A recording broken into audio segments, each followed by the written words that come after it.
அனைவருக்கும் வணக்கம்.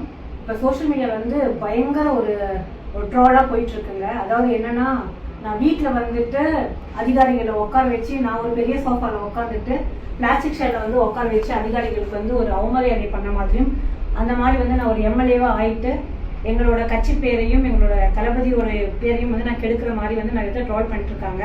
இது உங்களுக்காக ஒரு பதிவு தான். இது என்னோட வீடு கிடையாது, இது என்னோட ஆஃபீஸு.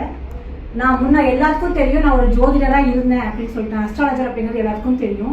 என்னோட ஜோதிட செட்டப்கான ஆஃபீஸ் இது. இதோட இருக்கை இது வந்து என்னோட ஆஃபீஸ் செட்டப். நீங்கள் யாருனாலும் எப்போனாலும் இதுக்குள்ளே வரலாம். இந்த செட்டப் வந்து வீடு கிடையாது, இது ஆஃபீஸில். பாருங்க, சேர் வந்து பியோர் லெதருங்க. எங்களோட வந்து எங்ககிட்ட உட்காந்து பேசுகிறவங்களுக்கு வந்துட்டு நான் வந்து அந்தளவுக்கு ஒரு குவாலிட்டி கொடுக்குறேன். இது வந்து பியோர் லெதர் சேருங்க. இது என்னோட ரூமு. இது வந்து என்னோட ஆஃபீஸ் ரூமுங்க. இங்கே தான் வந்துட்டு என்னோட ஸ்டாஃப் எல்லாமே பார்த்தீங்கன்னா இந்த மாதிரி ஒரு இடத்துல தான் நான் உட்கார வைக்கிறேங்க. அடுத்தது எத்தனை சர்டிஃபிகேட் பண்ணுற ஆஸ்ட்ராலஜில் வாங்கியிருக்கேனோ, இது என்னோட ஜோதிட ஆஃபீஸ் மேலே அதை பிரபலியம் பண்ணணும் அப்படிங்கிறதுக்காக தான் என்னோட ஆஃபீஸ் இருந்துச்சு. எனக்கு தளபதியால் ஒரு வாய்ப்பு கிடைச்சது பாலிட்டிக்ஸ்குள்ளே வரதுக்கு. நான் ஒரு சோஷியல் ஆக்டிவிஸ்டாக இருந்து நிறைய பீப்புளுக்கு நிறைய சர்வீஸ் பண்ணியிருக்கேன். நான் அதை நம்மளோட தளபதியோட ஆட்சியில் பண்ணணும் அப்படிங்கிறதுக்காக எனக்கான ஒரு வாய்ப்பு அளித்தார்.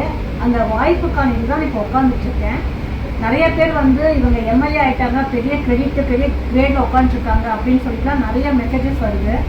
அது ஏன் வந்து என் மேலே அவ்வளோ ஒரு ஃபோக்கஸோ ஒரு கோவமோ அப்படிங்கிறது தெரியல.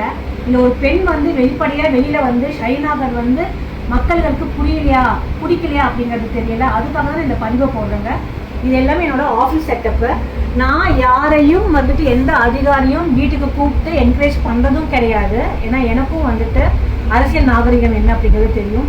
என்னோட ஆஃபீஸில் தான் வந்து அவங்கள வர வச்சு என்னோட ஆஃபீஸில் இருக்கையில் இருக்கும்போது தான் நான் பேசியிருக்கேன். ஏன் வந்து இப்போ இந்த டைமில் பண்ணேன் அப்படின்னு பார்த்தீங்கன்னா, இன்னும் வந்துட்டு எங்களோட எம்எல்ஏ ஆஃபீஸ் வந்து ரெடி ஆகிட்டுருக்கு. அதுக்கான பெயிண்டிங் ஒர்க் போயிட்டுருக்கு. அது முடிஞ்சதுக்கப்புறம் நம்ம அங்கேயே ஷிஃப்ட் பண்ணிடுவோம். ஸோ யாரும் தவறாக நினச்சிக்க வேண்டாம்.